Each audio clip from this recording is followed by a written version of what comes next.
Okay.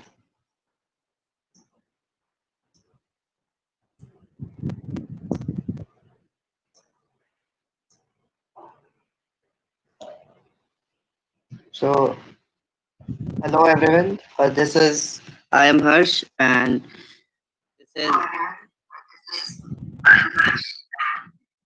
and we are hosting our 16th meetup for the day with Kaggle Days Meetup Delhi NCR group on 7th November 2020. So it's glad to host you all today. And so let's begin. So today we have with us Dimitre Oliveira. So and he is Dimitri is working as a data scientist at Virtuous UFCG, and he is also 2x. He is a competition expert at Kaggle, notebook master, and working as a data scientist at UFCG Virtuous. So he has also worked as a web developer in his past previous roles, and he's now working as a specialist data scientist at the present firm. So now we are handing over to Dimitri for today's session. We hope you enjoy. So today's session is going to be upon TPUs and how exactly are we going to process speedy computer vision algorithms using TPUs. So we hope you are going to enjoy this session. So handing over to Dimitri now. Okay, thank you, Harsh. Also, thanks everyone for taking some time to listen to my presentation. And thanks for the Kaggle Days Meetup team, Delhi, for making sure everything is working. And thanks for Aeon for inviting me to this presentation. So, okay, I guess you can already see my screen, right? Yeah, your screen is visible. Yeah, your screen is visible. Okay, so I'm going to talk a little about using TPUs for at the computer vision context. So actually, will not be anything very complex about computer vision. It's just the model will be just a baseline and how some of the best practice of using TPUs. Okay, so as I said, my name is Dimitre Oliveira, and first, I'm going to talk a little about me and my background. I am a data scientist at Virtus, WebCG, and WebCG is also the same university that I got my bachelor's degree at computer science, and I am a Kaggle master as well. And earlier this year, oh, my voice is a little low, right? Yeah, I'll try to speak up. So earlier this year, I got the Kaggle Competition TPU Award. Folks at Kaggle, they were awarding some of the works that were very relevant and meaningful using TPUs. It was most of some starting works to get people to know how to actually use TPUs. So I made a few works by the time, and they also awarded me. And the notebook that I'm going to show here is actually one of the workers that awarded me this prize. So if you want to reach out and talk to me, ask a few questions, you can also find me on LinkedIn, Kaggle, GitHub, and I'm also starting to write a few things on Medium, some articles. Okay, so you can also check out. So first, a little bit more about my background and where I work. This is the Virtus. It's a company that is part of the Center of Electrical Engineering and Informatics at our current university. So the center is basically the departments of electrical engineering and computer science. So we work as a kind of company law that's a core part of the university. Here is a picture of one of our main buildings, this one on the bottom here. And we have a lot of people working here. These numbers are a bit high now, but we also have a lot of projects, a lot of partners, and a lot of cool work being done. And we also do a lot of artificial intelligence and data science as well. Moving next, this is Virtus has been working for quite some time, and you can see here some of our current partners. So you probably know some of those names. There are some big tech companies here like Nokia, Huawei, LG, Sony, and HP.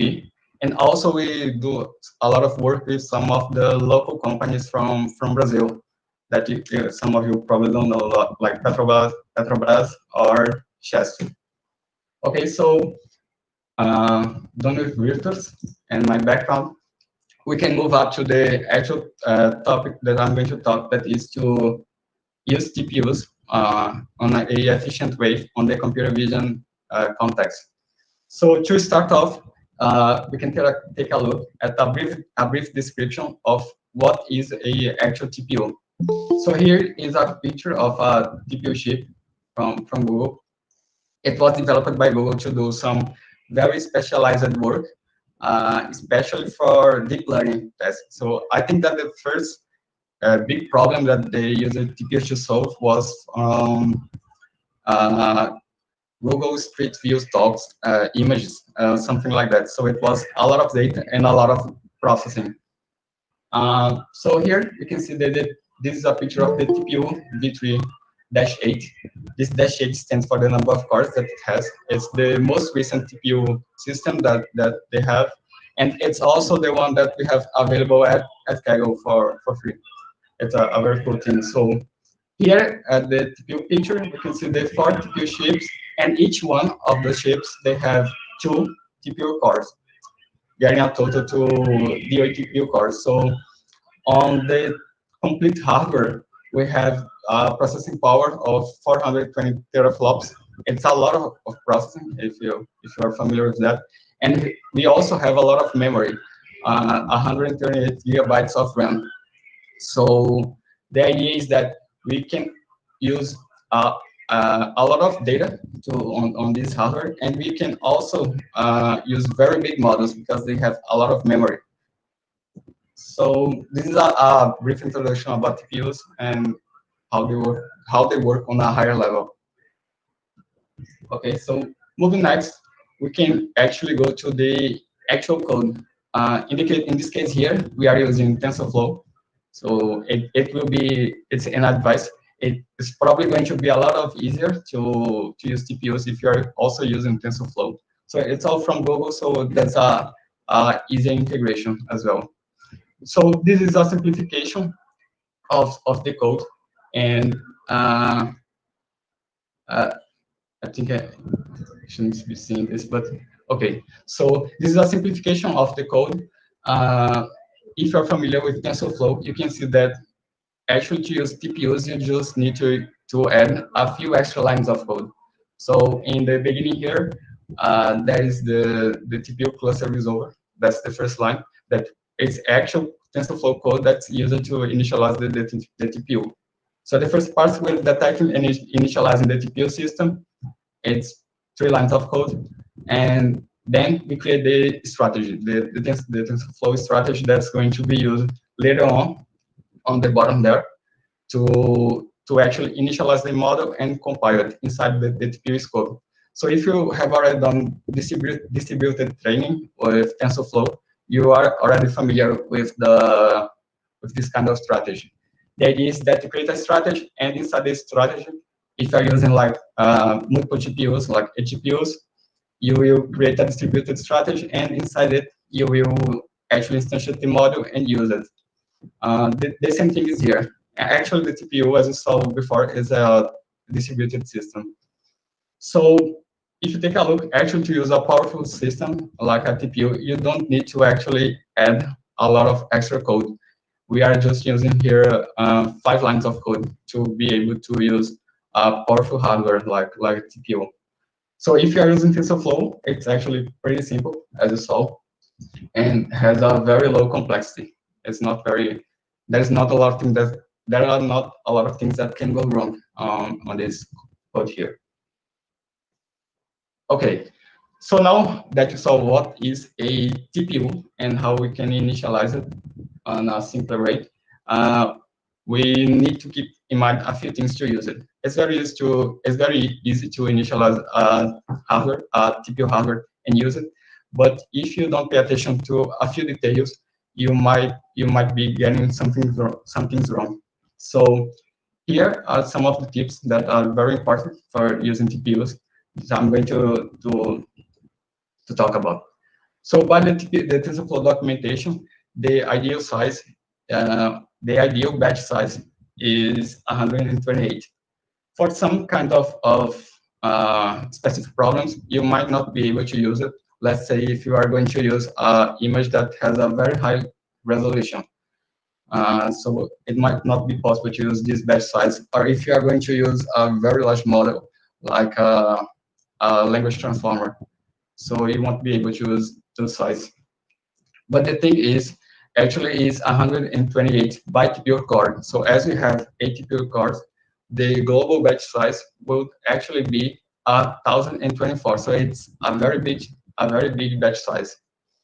But as is also said by the TPU documentation, uh, good batch size usually start from 8 and go up to 128.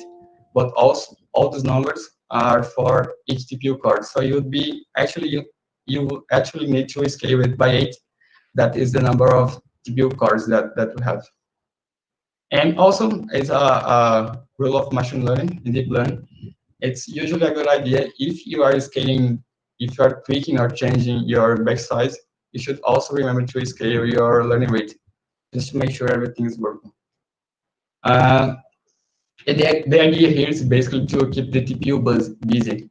So as we saw before, TPUs are very powerful machines. So one thing that is actually very common to happen initially for beginners and using TPUs is that your TPU will go through the training batch size, the training batches very fast. So it can actually go faster than it can go through the training data faster than you are able to feed it. So there are a few things that you can do to make sure you can create a very fast data pipeline. So you are able to feed the data. So you are able to feed the TPU as fast as it process the batches.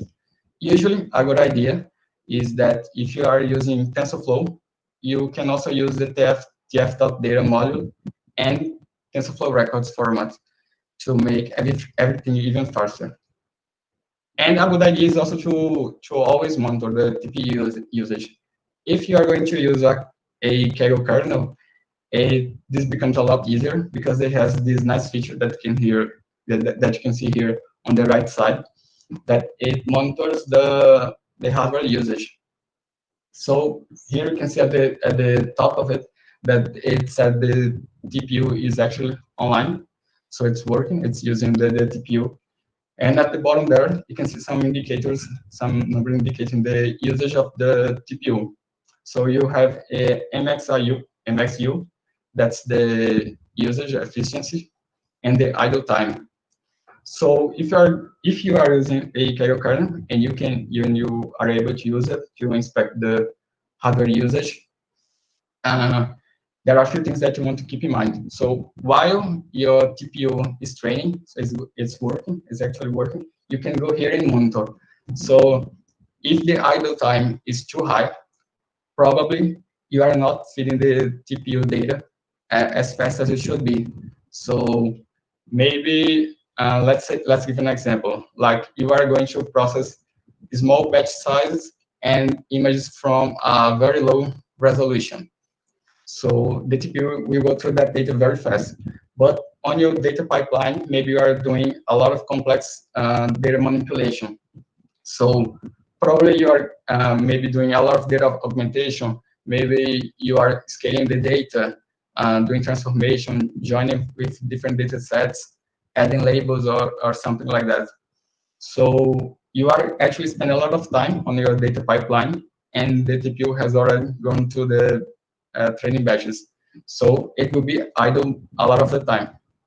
And for MXU, um, is the actual efficiency. So it won't always go to 100. That is the ideal number. But if you have a model that can process the data very efficient and you are using an appropriate batch size, it will be enough to keep those numbers very high. That's what you want to be. So the idea is to keep MXU very high and idle time as low as possible while the training is happening. Okay, so these are some of the tips. And also I'm listing here some of the TPU's mistakes. I have already talked a little about some of the things that can go wrong, but just to make sure here. If you are using batch size too small, as I said, you are using a very powerful hardware, and you are feeding just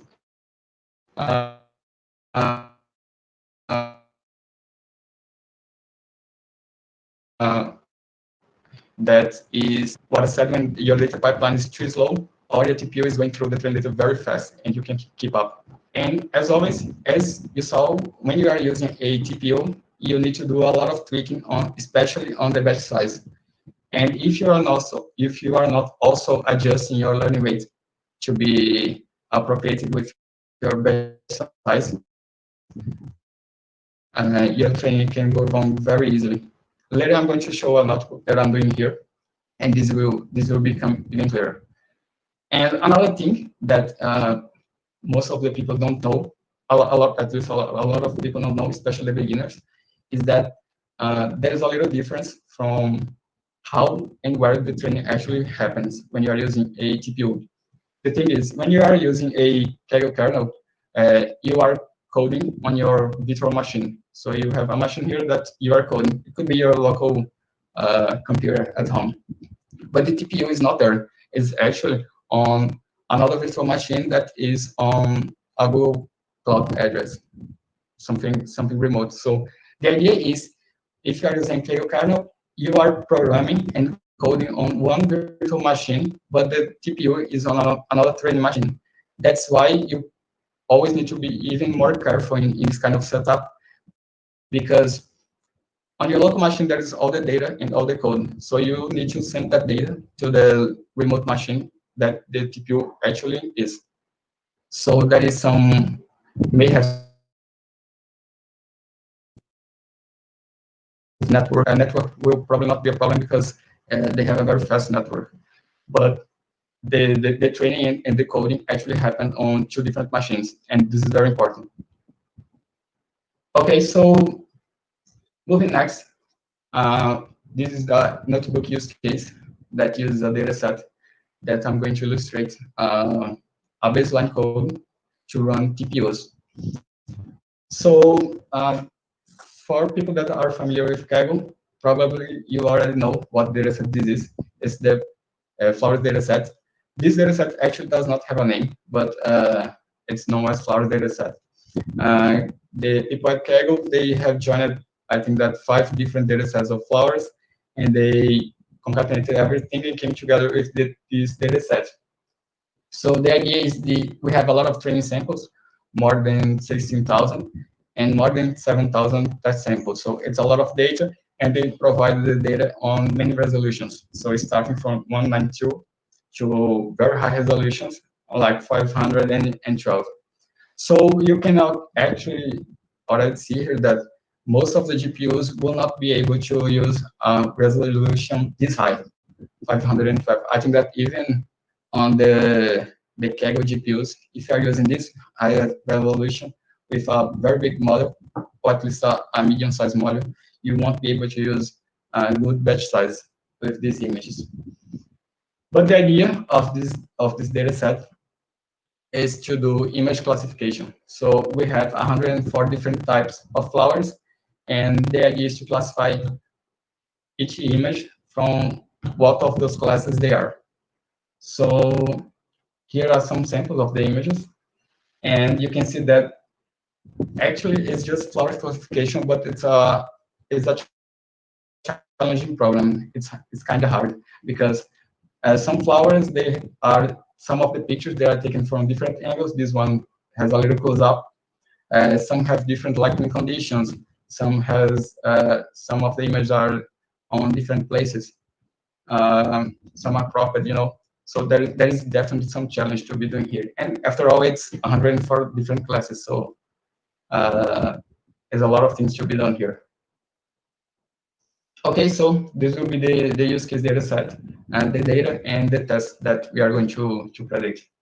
So moving next, I will do a very quick walkthrough on this notebook. That is this one. It's just a very simple ADA and a baseline computer vision code that will use the data set that I have just talked about.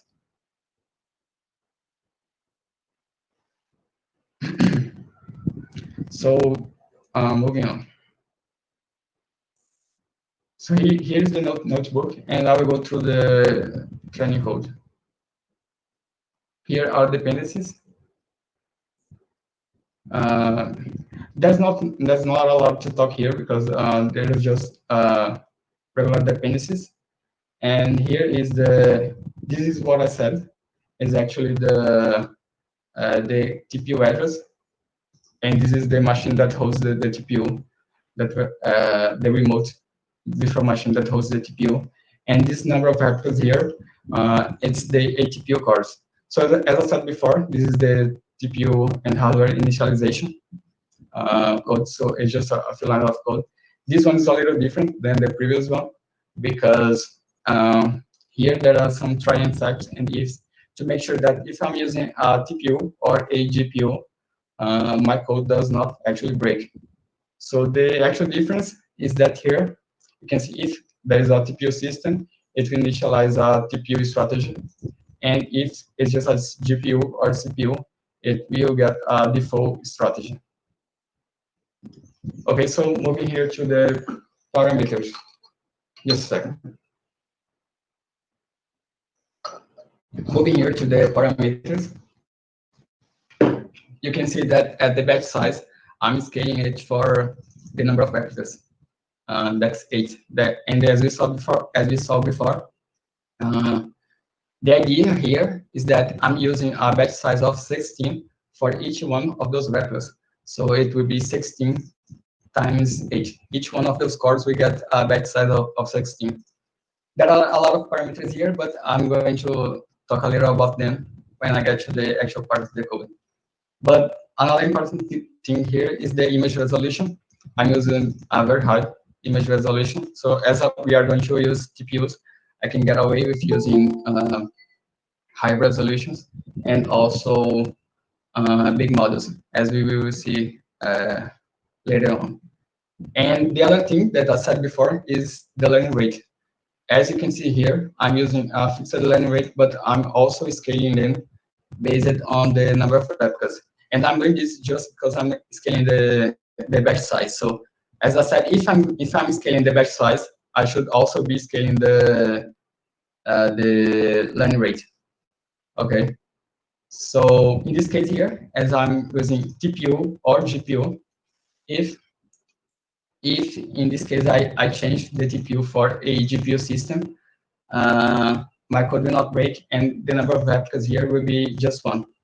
Okay. Moving next. Here we have just a few variables. This is all the number of classes. There are 104 classes that we have, and here is I'm just getting the address of the data. As I said before, we are coding on one virtual machine, but the TPU training actually happened on another virtual machine. So we need to get the address of the data to tell the TPU machine where it should fetch the data to do the actual training.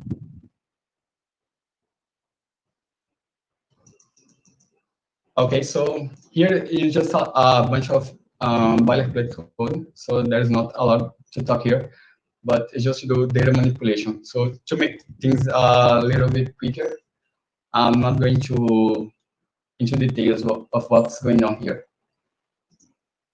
And here we have just data visualization function, so there is also not a lot to talk here. And then we can move to the actual EDA. So I have already split the training set into training and validation. So these are the numbers that we are going to use. And here we can do some data inspection. So this is the image that we showed before. So we can see some of the flower images here. Okay. And here are some of the images from the validation set. And it's always a good idea to do this kind of comparison, because maybe during the split we have breaking the data distribution. So here we can see that most of the training data actually is very similar to the validation data. It seems to have a good quality, and most of the classes are here as well. And here are the test samples. So also the data quality and the data distribution is very similar from the training to the test set. Okay, so as we said before, we have 104 different classes, and here are the classes. This is the data distribution for the training set, and as you can see, the data set is very unbalanced. So some of the classes has a lot of samples, like this one, Iris as well, and Wild Rose, but some of the classes have less than 100. A lot of the classes has less than 100. So this is probably going to be a challenge to the task already. Those images that has a lot of samples will be a lot easier to classify, but some here probably have around 10 samples, so it will be a lot challenging.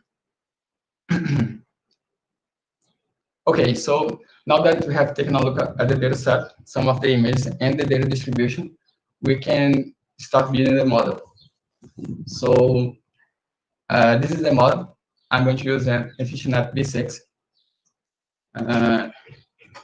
The EfficientNet V6, okay. And I'm going to use pre-trained weights from ImageNet.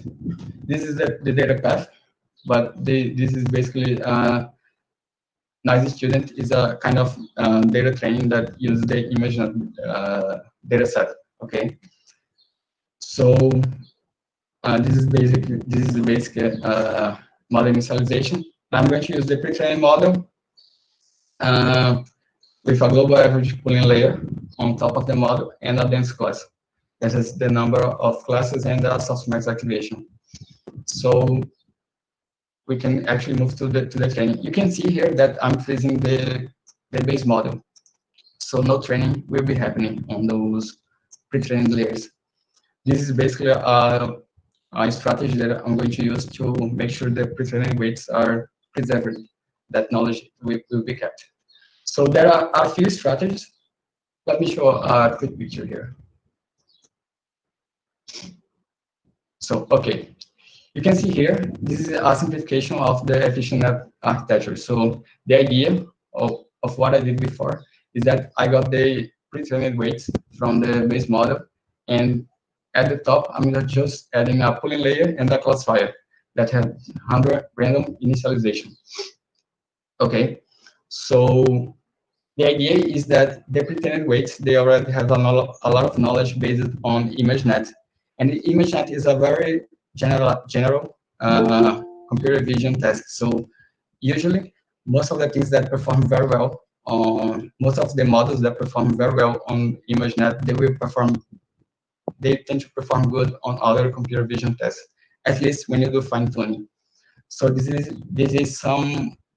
knowledge, the pre-trained knowledge is something that you want to keep or make good usage of.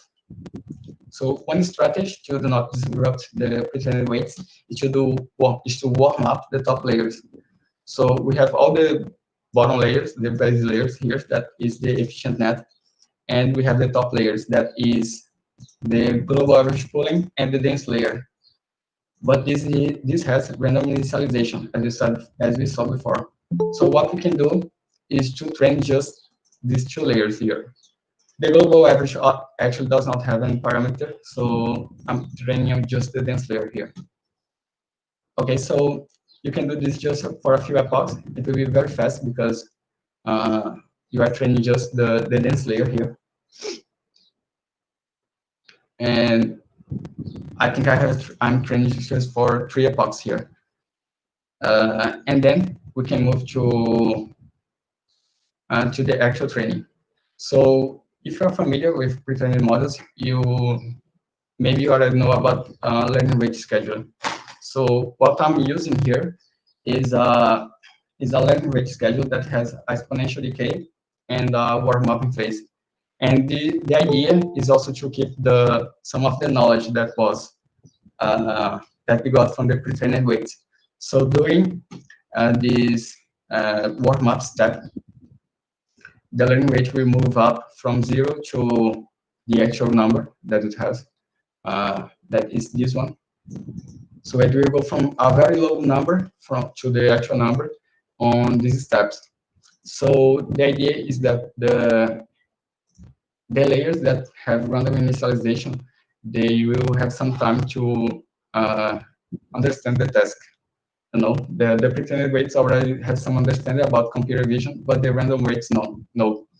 So during this warm-up step, those random layers, they have time to get to know the task and make useful predictions. And then we move to exponential decay. That is the actual learning path, the actual learning part of the model. Okay, so this is the learning schedule, and it's what I'm applying here at the fine-tuning step.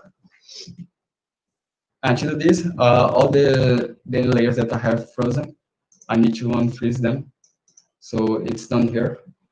And after this, you can see that I'm using 40 medium parameters. So as I said before, this is a very big model.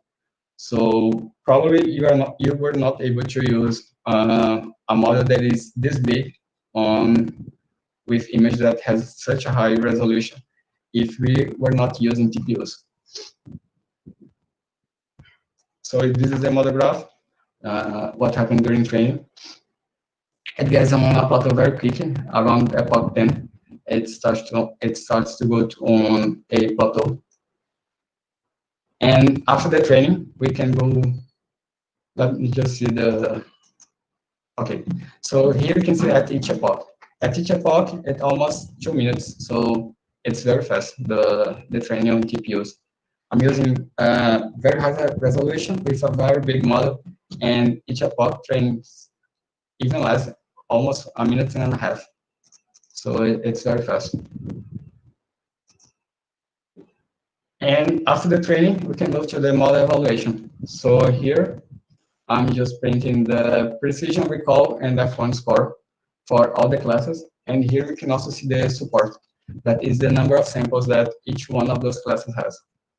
So you probably can see here that most of the classes that has a lot of samples, or close to 1,000, they have a good performance. But image that has less images, they have a lower performance, like this one or this one. So this is related to the unbalanced nature of the data set. So this was the training, but here is the validation set. So you can see the same thing here. An image that has more classes that had more samples, they had a better performance, but this one that has only 5, the precision was worse. The overall performance was worse. Even though the general performance was very good.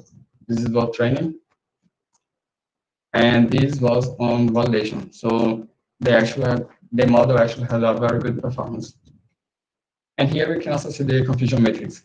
This is the training, and this is the validation confusion matrix. So you can see some of those classes here. They did some confusion. So probably this one here, it's a very difficult class, or at least they had very few samples. So the model was not able to actually learn how to predict this one. But most of the classes, it had a very good performance. Okay, so after evaluating the model, it's always a good idea as well to do some model inspection. So here we are doing some inspection on the predictions of the model. So here we have some of the images, and this batch of data, these 9 images, we got all of them right, but this was the training. And the validation set here, we also had 9 images from the validation, but we got all of them right as well. So it seems that the model is doing a very good performance. But we can also see that most of those images here, the training and the validation image, they are also all very good images. So probably you should go through the validation set and see what you are getting wrong to have an idea of where you can improve the model.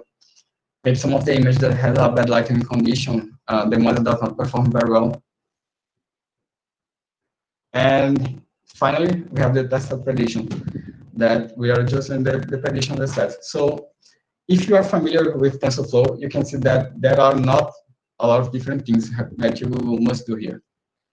Basically, as I said before, it's just about the hardware initialization that we did something different here for working with both TPUs and GPUs, and we need to tweak a little some of the parameters to match the number of records that we have. And the data address that we also need to make sure it's working. So this is what the notebook. We will go back to the presentation here.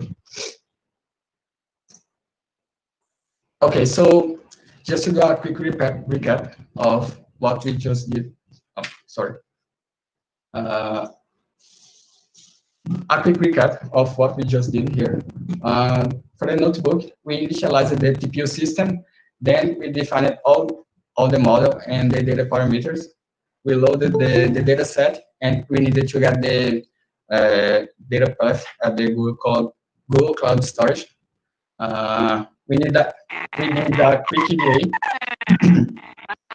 and we created a data pipeline using tf.data. The idea to use tf.data is to make the data pipeline even faster. Otherwise, we may get a data bottleneck. Then we created the model. In this case, we used the efficient.net v6. As we use a pre-training model, we did some warm-up and training using a warm-up phase. Then we did some model evaluation. We inspected some of the predictions, and finally predicted on the test data. Okay, so always after some experiment, it's always a good idea to make a list of what could be improved, or at least some next steps. If you're going to continue your work later, you know of what you can do, or if someone is going to continue your data. If someone's going to continue it from your data, you can, they know what they can do. So a few ideas that you can use here. You can use a larger model. In this case, maybe you can use efficient B7, but there is a chance of overfitting because the model has more parameters, so it will be easier to overfit. And we could also use images with higher resolution. And the idea here is that can also happen some overfitting. In this case, we do not have access to data with higher resolution, but it's also possible. The idea is that if you have a higher resolution, you also have more information, so it's easier to overfitting. And as we saw, the data set has some very not trivial class balance. There is some class unbalance, so you can get a few ideas on how to solve that. Maybe using class weights, class samples as sample weights, or something like that. If you are familiar with Kaggle, it's always a good idea to use scaffold to train a model, and also do model assembly. Both of them usually require a lot of resources because you will be training more models and spending more time. You can also use stronger data augmentation, and at that notebook, I have not shown, but I'm using very light data augmentation like rotation, flippings and something like that. But you could use something like cutout, mix up, or more advanced data augmentation. And it's always a good idea to use more data. So you can go to the community or look around and get some external data sets for the actual testing. Usually more data, if it has a similar resolution, it will probably always help. Okay, so here I'm using just a few references and resources. These are all links, so maybe you can get these slides after the presentation and take a look. But Kaggle has a very good TPU documentation that you can take a look and learn a lot.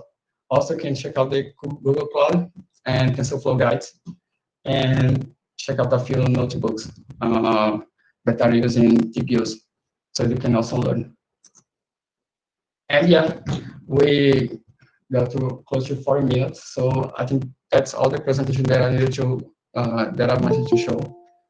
Does anyone have a question or something to comment? We can move on to the QA section. So yeah, thanks for joining in, Dimitri. Like, if anyone from the audience has any questions, so he could kindly come and ask. Like, this is the Q&A session right now.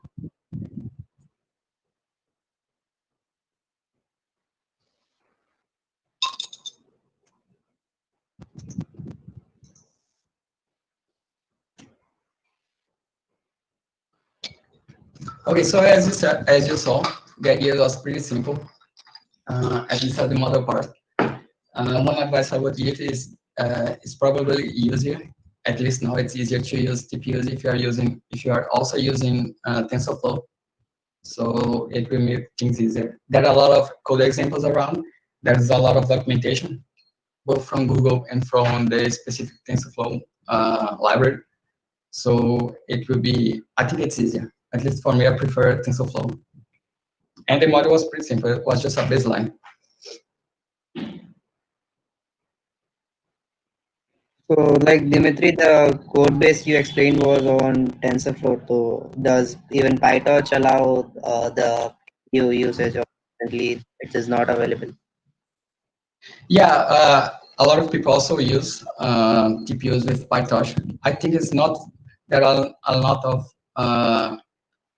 good integration like is with TensorFlow, but it's definitely possible. And if you check on most of the Kaggle competitions, there are always people using PyTorch. I don't think it's as good as TensorFlow, and probably not as easy as TensorFlow, especially because TPUs are from Google and TensorFlow is also from Google. So it will probably be similar. Very easy to use TensorFlow.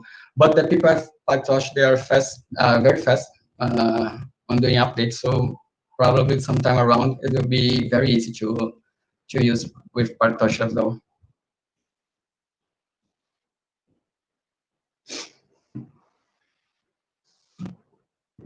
So, like, do we have any questions from the audience? So we could like join in. We'll wait for like a few more seconds.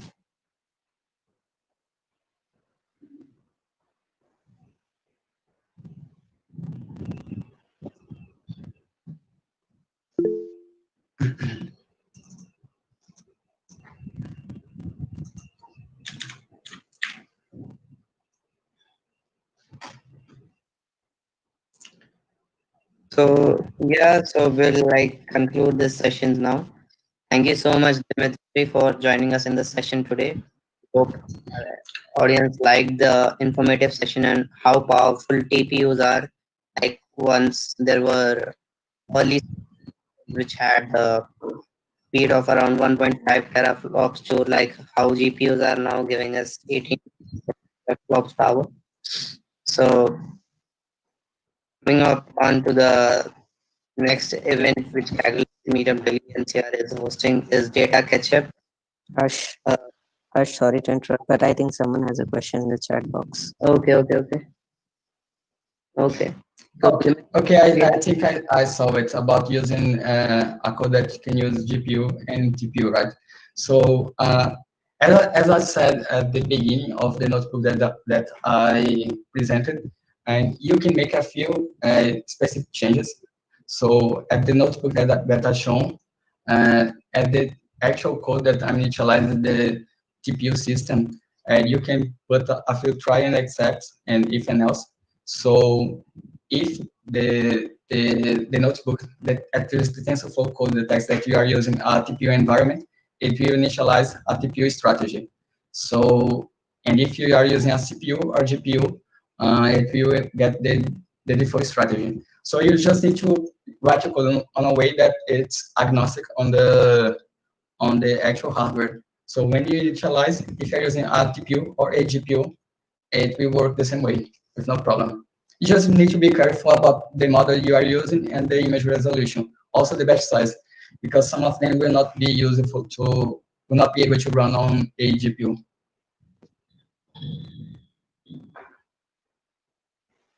All right. So I guess we are done with the questions. Okay. Okay, Moshine. So our upcoming event is on 17th. Oh, sorry, I didn't change the date. It's on 17th November.